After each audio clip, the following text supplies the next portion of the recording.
Hello everybody, my name is 𝙒𝘍𝘼𝙏𝘼, and welcome to this review/rant. Today I went to go see the Iron Lung movie in theaters, and I have quite a bit of thoughts about it, some bad, some good, and even though this is a technically quotations indie film, I'm still going to judge it as if it was a regular Hollywood film or a big budget production film. I noticed how, and this could be the particular theater I went to, however, I've been to this theater all my life and I haven't run into this problem before. In the beginning, the audio itself sounded a bit faded and weird. Like, it was fine if one piece of audio, like if there was only one person talking with no music, or if there was just music playing, but if that happened at the same time, it would get kind of shuffled together and mute each other. And it just felt really odd. It literally sounded like someone in the booth of the theater was turning down the volume retroactively. And it was just very odd.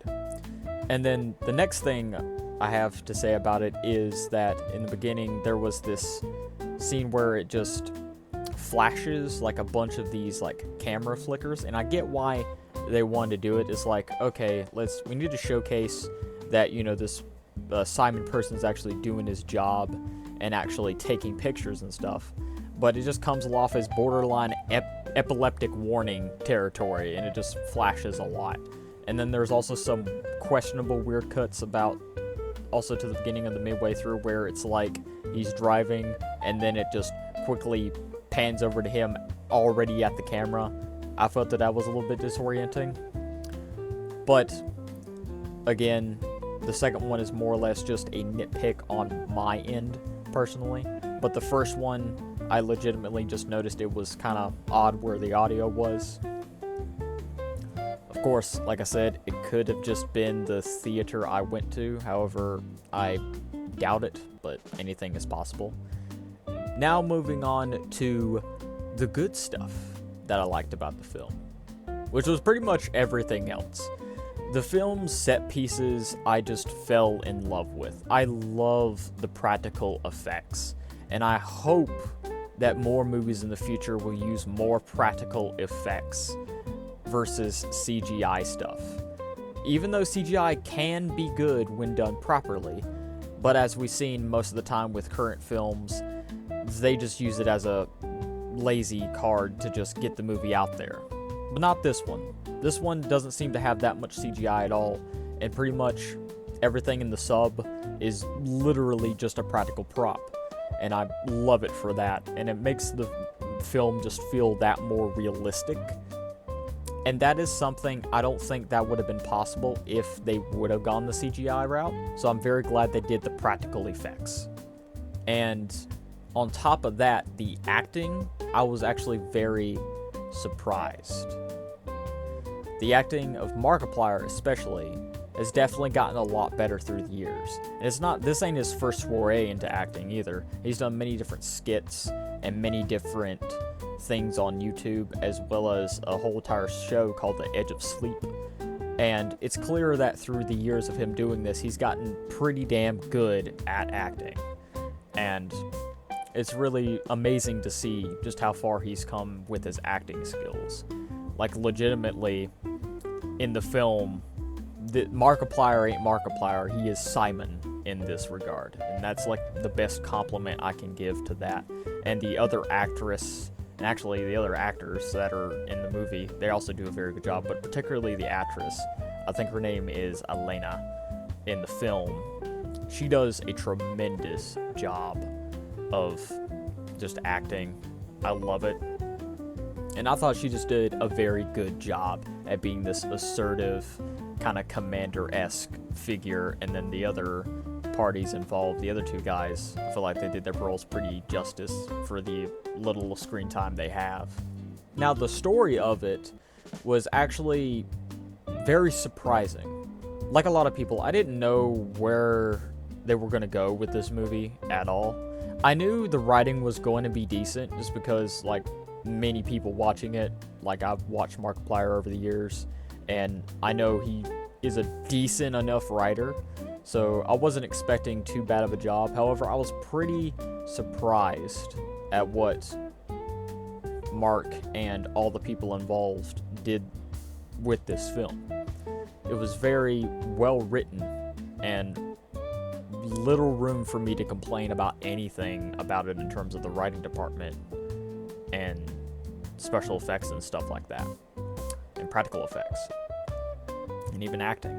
Like, I really have no complaints in those areas, and the story is basically the same as Iron Lung, obviously, but it adds so much to like what was already present and just builds off of the things that were in the game, but they add more context in a way.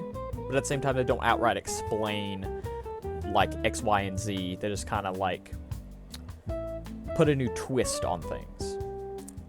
Like, for example, I really like how they made it more eldritch horror in terms of like the blood and the creature, and like how everyone's dead and in kind of like a hive mind and stuff like that. I really do love that particular aspect, especially on how the blood came alive. That was pretty damn cool. And it reminded me just a lot of Dead Space, and how, especially how like the whole like blood just takes over and it's like mutating, you know, Simon's body and stuff. It just looks really freaky. And also, comparison to Dead Space again, how like, you know, the hive mind mentality I mentioned before. And it's just a pretty solid addition to what was already a pretty decent but simple story. And there was nothing too complex, and that's also what I really love about this story, is like, it's just not complex at all. It's about a prisoner in a sub trying to earn their freedom, not knowing that they're already dead the moment they got in that sub. And it's just, the way they went about it, I was actually very surprised, because I thought it was going to be just one-to-one with the game, but I'm glad they added their own little few nuggets of differentiation, but not straying far at all from the main premise.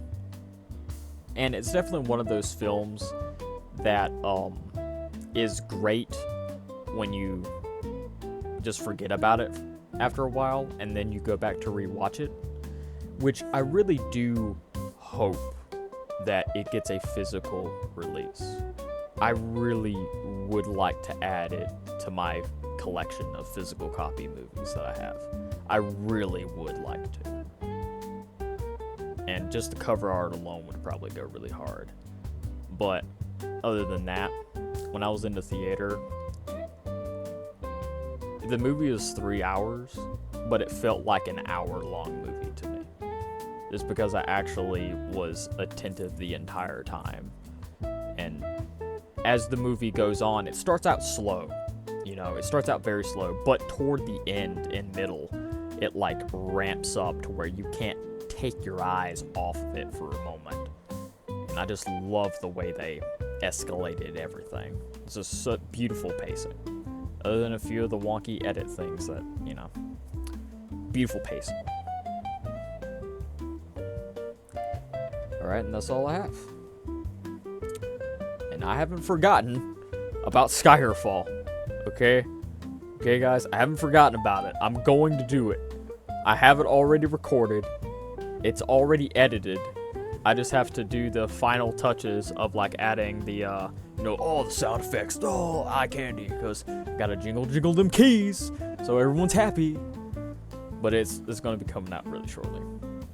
Maybe today. Definitely probably tomorrow. I'm not making no promises. Like I said, I gotta stop doing that because I keep breaking them. Not on purpose, but I keep breaking them, so I'm going to stop making promises that I can't keep.